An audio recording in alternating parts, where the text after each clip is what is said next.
in progress. 여러분 안녕하십니까? 오늘은 중언부언하지 말라.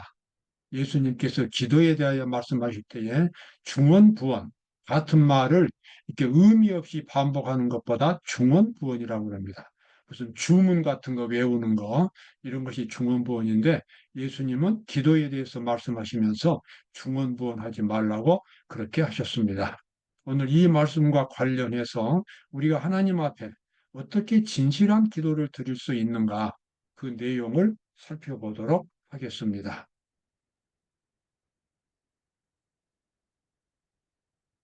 기도할 때에 마태복음 6장에서 예수님은 기도에 대해서 이렇게 말씀하셨습니다. 기도할 때에 이방인과 같이 중언부언하지 말라. 저희는 말을 많이 하여야 들으실 줄 생각하느니라. 구하기 전에 너희에게 있어야 할 것을 하나님 너희 아버지께서 아시느니라.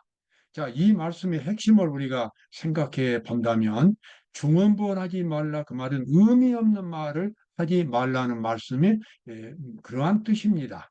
그리고 구하기 전에 너희에게 있어야 할 것을 하나님 아버지가 다 아신다고 하는 것은 이것은 기도하는 데 있어서 마음에 있는 마음이 하나님과 통하기 위하여 기도하는 것이지 하나님이 알지 못하니까 내가 하나님께 알려주기 위해서 또는 하나님이 나에게 주기 싫어하는데 그 복을 내가 얻어내기 위해서 노력하는 그런 식의 기도가 안 된다고 하는 것입니다.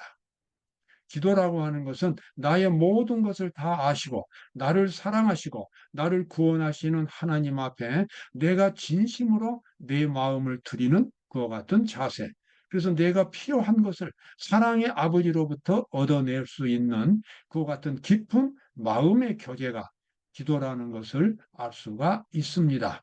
하나님 앞에 기도하면서 죄를 숨길 수 없겠지요. 하나님 앞에 변명할 수도 없겠지요.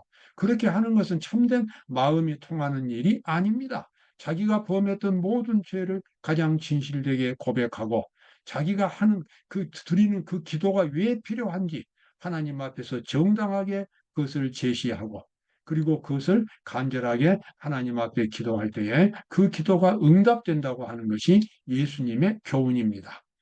그러한 모든 기도 가운데서 어떠한 비리나 무슨 기술이나 인간적인 어떤 재능이나 이러한 것들은 들어갈 여지가 없습니다. 가장 중요한 것은 진실한 마음의 교통이라고 하는 것입니다.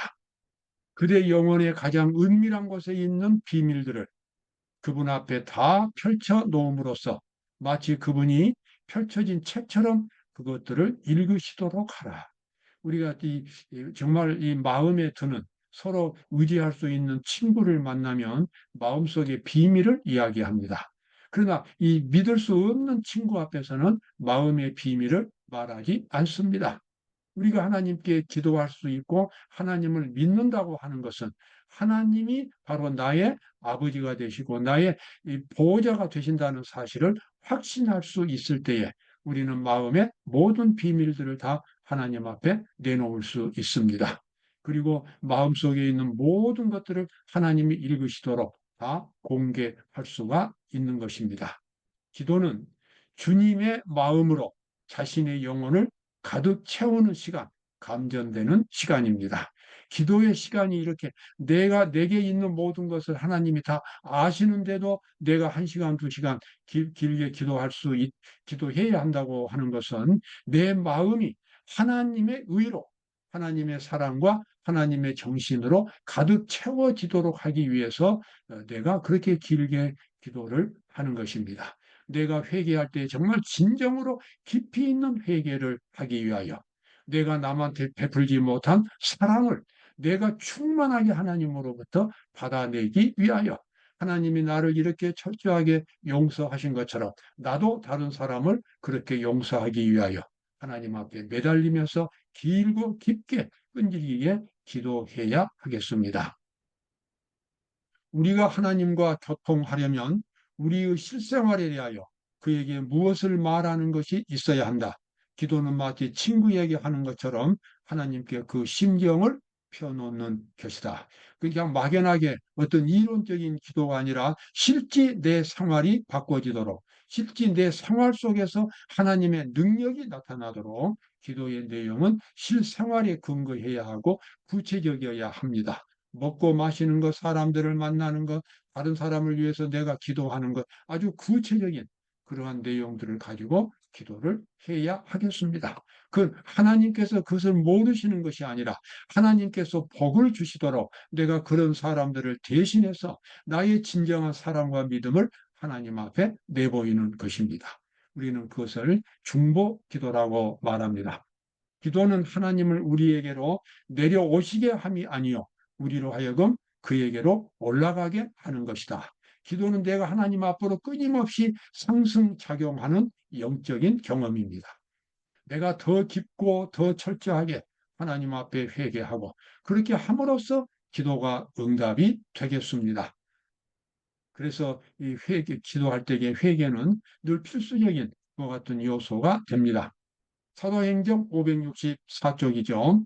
믿음을 통하여 품성의 모든 결점들은 보충될 수 있고 모든 더러움은 정결하게 되고 모든 과오들은 시정되고 모든 미덕은 개발될 수 있다. 예, 기도를 통해서 우리는 정말 하나님과 깊은 교제를 나누고 생활 속에서 일어나는 그와 같은 모든 사건들을 하나님 앞에 다 말씀드리고 마음의 준비를 갖추게 될 때에 우리 주님께서는 모든 품성의 결점을 고쳐주시고 모든 더러움을 씻어주시고 모든 과오들을 고치게 하시고 아름다운 미덕을 우리 마음속에 채워주시는 그와 같은 영적인 축복이 기도 시간에 경험될 수 있겠습니다. 그래서 주님께서는 새 언약을 그렇게 말씀하셨습니다. 주께서 가라사대 그날 후로는 저희와 세울 언약이 이것이라 하시고 내 법을 저희 마음에 두고 저희 생각에 기록하리라. 이렇게 법을 우리 마음에 기록하신다고 말씀하셨는데 이것은 보다 더 구체적으로는 하나님의 형상으로 우리의 인격을 새롭게 만들어 주시겠다는 것입니다.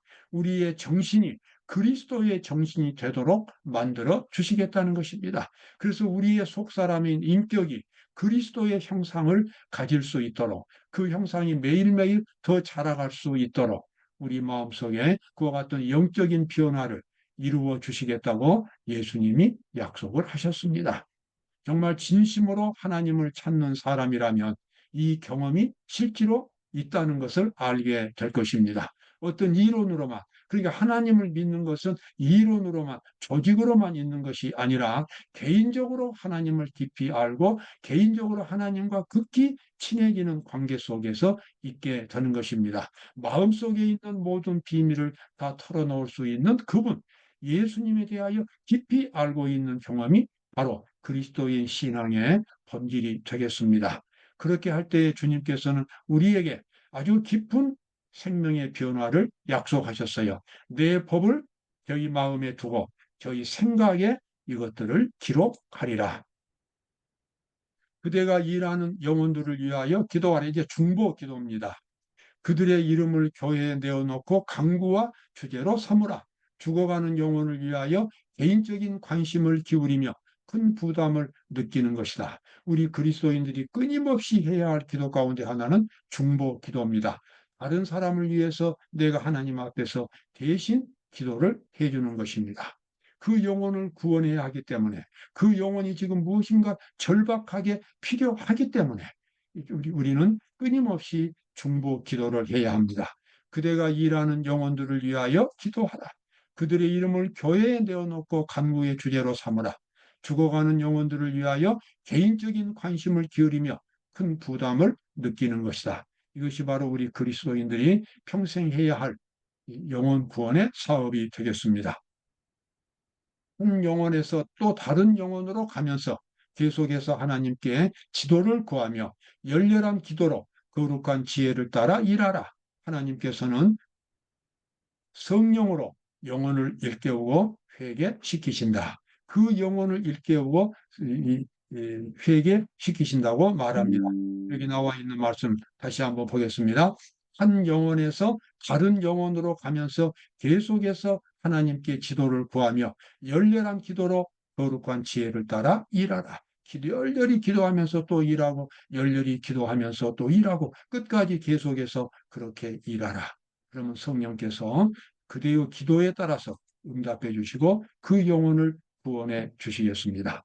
내가 그의 아들의 복음 안에서 내 심령으로 섬기는 하나님이 나의 증인이 되시거니와 항상 내 기도에 쉬지 않고 너희를 말하며, 로마서에 나와 있는 바울의 편지서입니다. 바울은 세계 여러 지역을 다니면서 많은 교회들을 세웠는데 그 교회 하나하나마다, 그곳에 있는 교인들 하나하나마다, 그곳에 나와서 예배드리는 그 신자들을 위하여 바울은 정말 끊임없이 마음속에 하나님께 부르짖고 있었습니다. 바울은 그 영혼 한 사람 한 사람을 위하여 끊임없이 기도했습니다. 정말 이 자기가 얼마나 그렇게 하고 있는지 하나님이 내 증인이 된다라고 그렇게 말하면서 그와 같은 기도의 자기의 그 실습을 신자들에게 이야기했습니다. 바울도 그렇게 했거든. 하물며 우리야말로 얼마나 끊임없이 영혼들을 위해서 중보 기도를 열심히 해야 하는지 우리가 다시 한번 생각하게 됩니다. 우리의 소망이나 기쁨이나 자랑이나 면류관이 무엇이냐? 그의 강림하실 때에 우리 주 예수 앞에 너희가 아니냐, 너희는 우리의 영광이요 기쁨이니라. 데살로니가 교인들에게 보낸 바울의 편지입니다.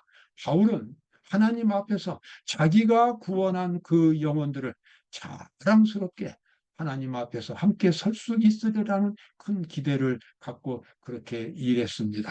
그것이 바로 소망이고 기쁨이고 자랑이고 면류관인 것입니다. 하나님 앞에 가져갈 수 있는 다른 어떤 면류관이 있겠습니까? 우리가 영혼들을 위해서 일했던, 그리고 그 영혼들 우리의 봉사를 통해서 구원받았던 그 영혼들을 우리가 함께 데리고 하나님 앞에 선다면 바로 그것이 면류관이 되겠습니다. 바울은 그 영광스러운 면류관을 위하여 끊임없이 중보 기도를 했습니다. 교회 증언 1권 156 8쪽에 나와 있는 말씀이죠. 열렬하고 진실하라. 열렬한 기도에는 역사하는 힘이 많다. 야곱처럼 기도로 씨름하라. 고민하라. 예수님은 동산에서 큰 핏방울 같은 땀을 흘리셨다. 그래도 노력을 해야 한다. 정말 이 기도, 하나님이 안 들어주셔서가 아니라 내가 그 기도의 응답을 받을 수 있을 만큼 거룩한 사람이 되어야 한다고 하는 것입니다. 의인이 되어야 한다고 하는 것입니다. 그래서 정말 그 기도가 형식적인 기도가 아니라, 하다가 많은 그와 같은 약한 기도가 아니라 반드시 하나님께서 들어주셔야 할 열렬한 기도가 되도록 그렇게 만들라는 것입니다. 열렬하고 진실하라. 열렬한 기도에는 역사하는 힘이 많다. 야곱처럼 기도로 씨름하라, 고민하라. 예수님은 동산에서 핏방울 같은 땀을 흘리면서 기도하셨다. 그래도 노력을 해야 한다. 우리가 영혼 구원을 위해서 이렇게 기도를 해야 하겠습니다. 하나님 안에서 강해진 것을 느낄 때까지 그대의 골방을 떠나지 말라. 그리고 깨어 있어라. 그대가 깨어 기도하고 있는 한 그대는 모든 악한 기질들을 정복할 수가 있다. 만일 야곱이 장자권을 속임수로 빼앗은 죄를 그 전에 회개하지 않았다면 하나님께서는 그의 생명을 보호해 주지 않으셨을 것이다. 마찬가지로 환난의 때에 하나님의 백성들이 자복하지 않았던 죄가 드러나게 되면 그들은 압도당하고 말 것이다. 매우 중요한 말씀입니다. 하나님께서는 하나님의 진실한 백성들이 마지막 칠재앙 때 그 투쟁하면서 겪는 그 같은 이 시련을 야곱의 환란이라고 표현했습니다. 야곱처럼 그렇게 이제 환란을 겪는다는 것입니다. 그런데 왜 거기에 야곱이란 말씀을 하나님께서 하셨을까요? 그 이유는 야곱이 가졌던 경험을 우리가 지금 가져야 하기 때문에 그렇습니다. 야곱은 타고난, 자기가 정말 타고나면서부터 정직함이 부족한, 뭔가 이 약삭빠르게 자기의 이득을 취하는 그 같은 기질을 가지고 태어났습니다.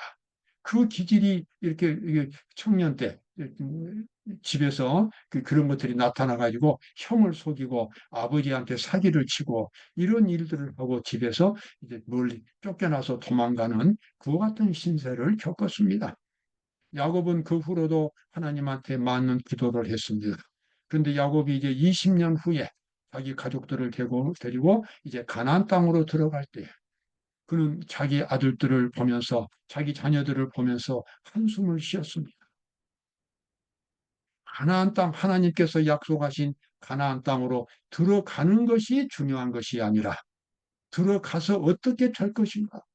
영적으로 기초가 튼튼하지 못하면 그들의 후손들이 그곳에 있는 죄 많는 가나안 족속들에게 승려돼 버리고 말 것이. 그래서 야곱은 이와 같은 그 자녀들이 보다 높은 수준에 올라오기 위해서는 자기가 그들을 위해서 높은 경지에 도달해야 한다는 것을 알았습니다. 그래서 야곱은 야복강가에서 밤에 하나님 앞에 무릎을 꿇었고, 그날 밤에 예수님이 찾아오셔서 야곱이 정말 절박한 기도를 드릴 수 있도록, 목숨을 걸고 기도할 수 있도록 도와주셨습니다. 씨름을 하셨습니다.